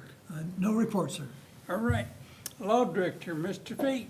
Good to have you back with us this Yes, evening. well, I've been, as you can see, I've been out supporting the Welding Middle School Quakers. They are, as of tonight, 9-0. And I'd like to invite everybody to come out Wednesday. We go to Dover, and we're gonna beat them the second time for this season. And it's always nice to beat them in their house. If you get a chance to come out and cheer on the Quakers, you're gonna see quite a show. Rather than bore you with a speech, since I already gave one, I would like to request an executive session to discuss threatened or pending litigation. So we already been approved. And I'd just like to piggyback on that. Piggyback We on just it, need- yep. We just need a vote. We can do it all at the same time, though. But we will need a vote to okay that for my specific reason. All right, need a motion for the law director executive session. All right, Mr. Walker, second by Mr. Grimbill. Roll call. Mr. Walker. Yes. Mr. Kreinbill. Yes. Mr. Lanzer. Yes. Mrs. Ramos. Yes. Mr. Rippeth. Yes. Mr. Sears. Yes. Mr. Simile. Yes. All right, been approved. All right, move into our board and commission reports. Planning Commission, Mayor Day. I gave you the latest update from the Planning Commission. And so the Planning Commission will meet again the second Tuesday of next month at 1 PM here in Council Chambers. All right. Board of Zoning Appeals, Mr. McAbeer. Thank you, Mr. President. Like I said last week, or 2 weeks ago, we actually had our first Board of Zoning Appeals meeting. It's Simpson Heating and Cooling, and I dislike saying that because I should have said the address, but I forgot the address, so my fault. But down at Simpson, they was in violation of 1108.01G, which is lot coverage within that area.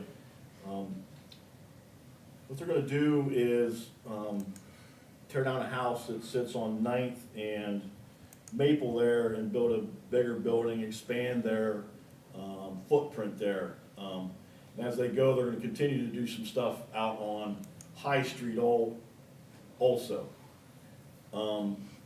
Before that meeting, going into that, Planning Commission, as the mayor had reported, we changed that zoning to reflect that, but now actually it has to come through this committee to, or through council to be approved. It was voted unanimously at Planning Commission, but he still wanted to go because of the readiness for him to start this.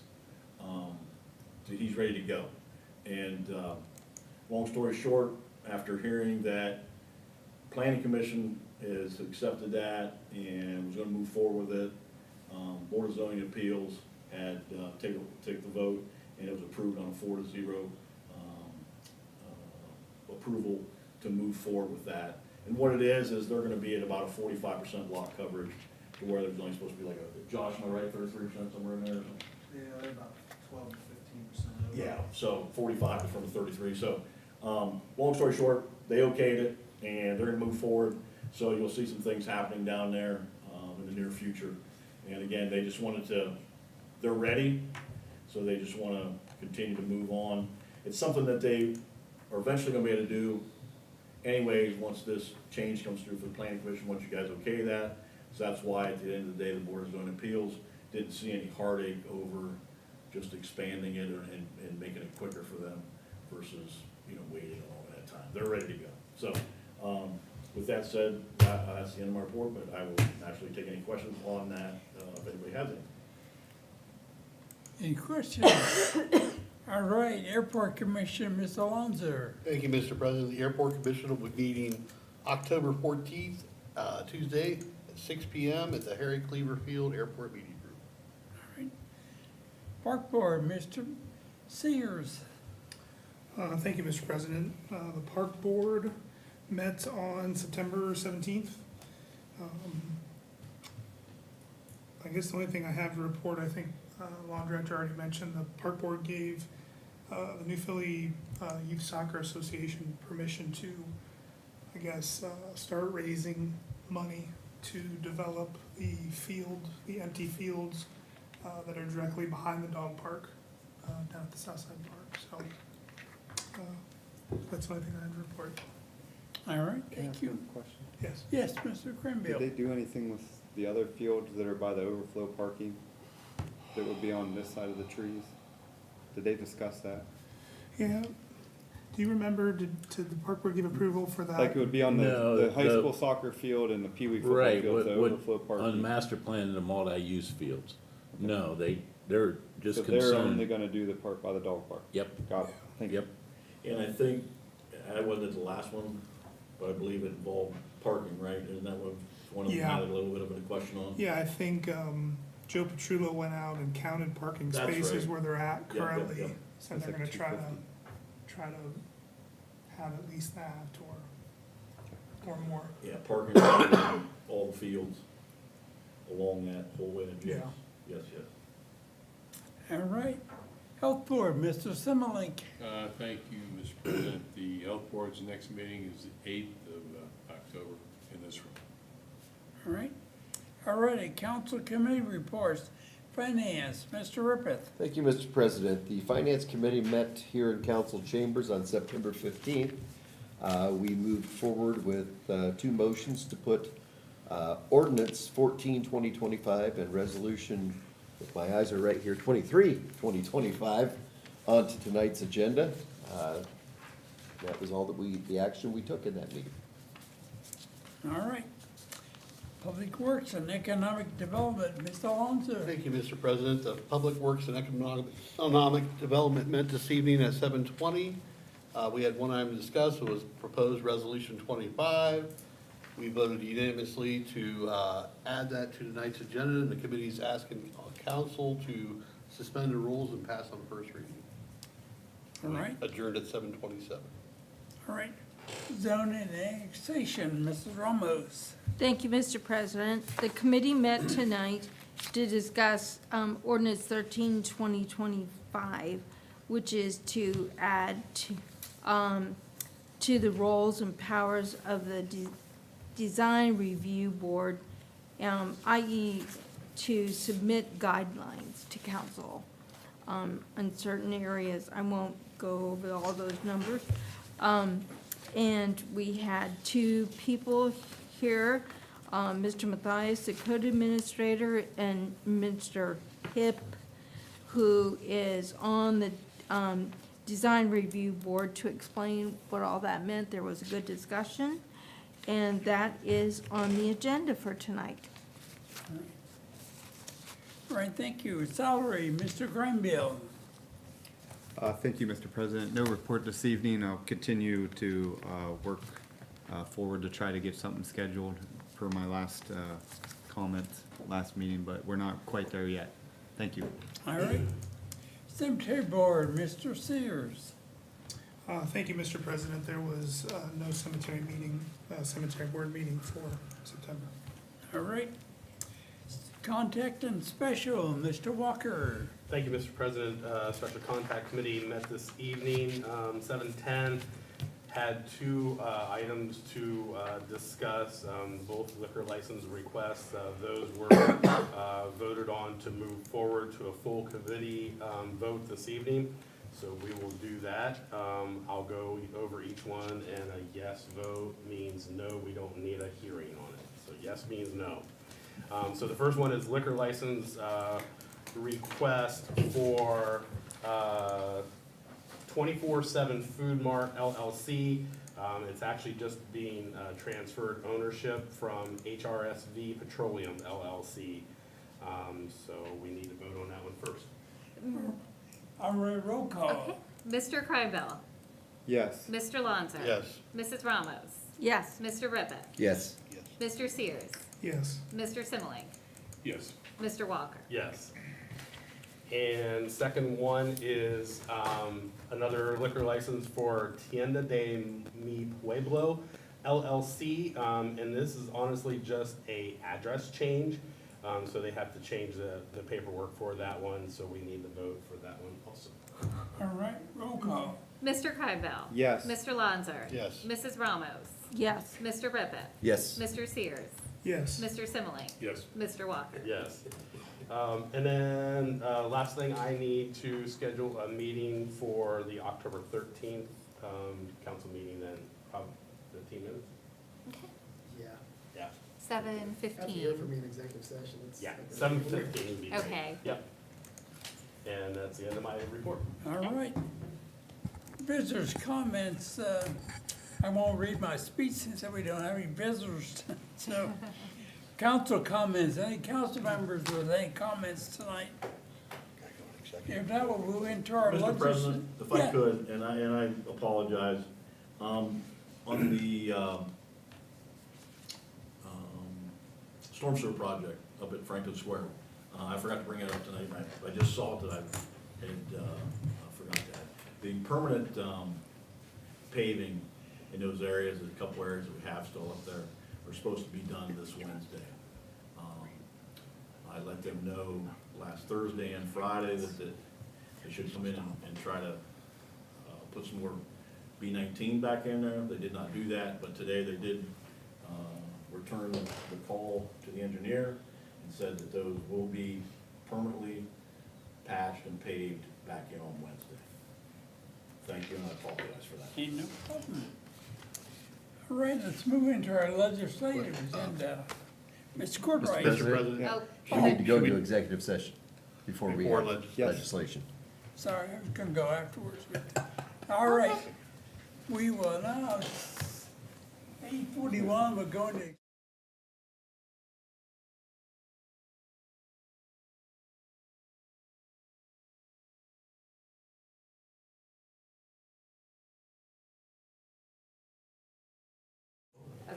roll call. was it Mr. Simile? Mr. Ribbit Mr. Ribbit. and Yes. Mr. Walker. Mr. Walker. Yes. Mr. Kreidel. Yes. Mr. Lanzer. Yes. Mrs. Ramos. Yes. Mr. Sears. Yes. Mr. Simile. Yes. Catch 'em. All right, we'll go right into executive session.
Yes, we do. I would move that we go back into regular session, Need a Mr. President. second. Thank you, Mrs. Here, roll call. Mr. Mr. Rippeth. Yes. Mr. Sears. Yes. Mr. Kreinbell. Yes. Mr. Lonzer. Yes. Mrs. Ramos. Yes. Mr. Simmeling. Yes. Mr. Walker. Yes.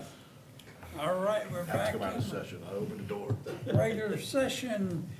Move into our legislative agenda. Ordinance number 13, 2025, an ordinance by the council of the city of New Philadelphia, Ohio, to amend sections 1102.04D3 and 1103.10B of the New Philadelphia Planning and Zoning Code and declaring an emergency. First reading. Is there any action taken by council on this ordinance tonight?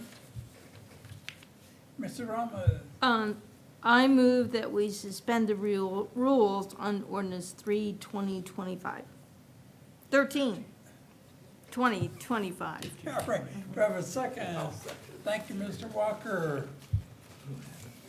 In discussion by administration, council, roll call. Mrs. Ramos. Yes. Mr. Walker. Yes. Mr. Kreinbell. Yes. Mr. Lonzer. Yes. Mr. Rippeth. Yes. Mr. Sears. Yes. Mr. Simmeling. Yes. All right, rules have been suspended.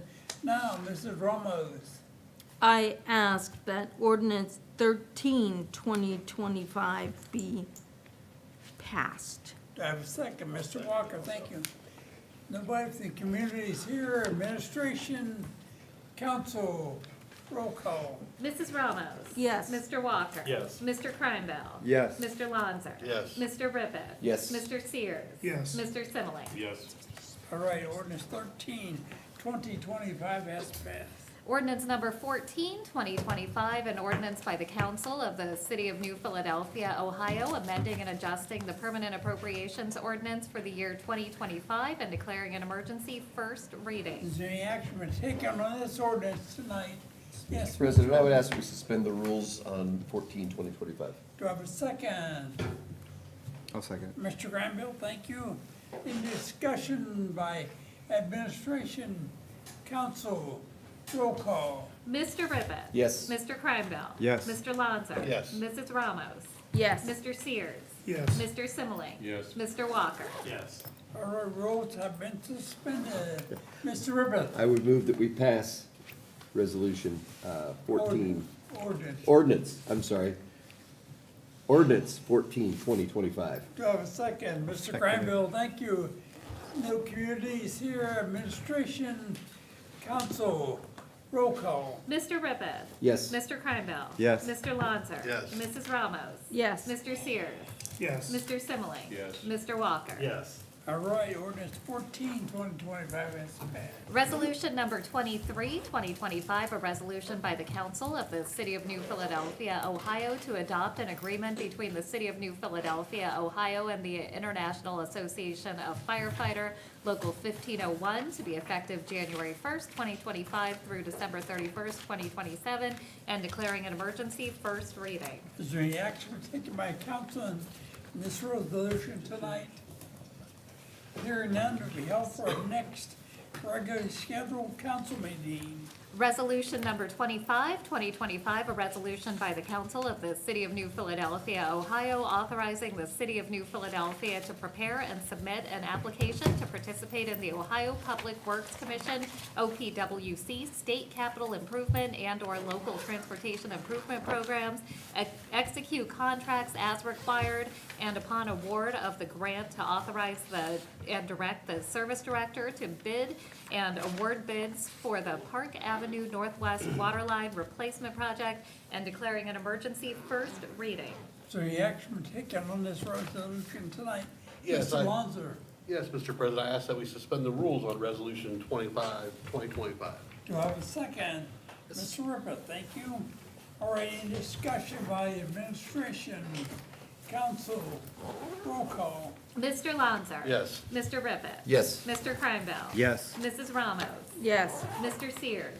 Yes. Mr. Simmeling. Yes. Mr. Walker. Yes. All right, rules have been suspended. Mr. Lonzer. Yes, Mr. President, I ask that we pass Resolution 25, 2025. Do I have a second? Yes. Thank you, Mr. Rippett. New community, Discussion from administration, council, roll call. Mr. Lanzer. Yes. Mr. Rippin. Yes. Mr. Kreinbell. Yes. Mrs. Ramos. Yes. Mr. Sears. Yes. Mr. Similay. Yes. Mr. Walker. Yes. All right, resolution 2525, or 2025 is passed. That concludes legislation for this evening. All right, thank you, Ms. Courtwright. Is there any unfinished old business? Any new business? Hearing none, entertain a motion to adjourn. So moved, Mr. President. All right, 9:15, we are. There you go, adjourned. Kevin.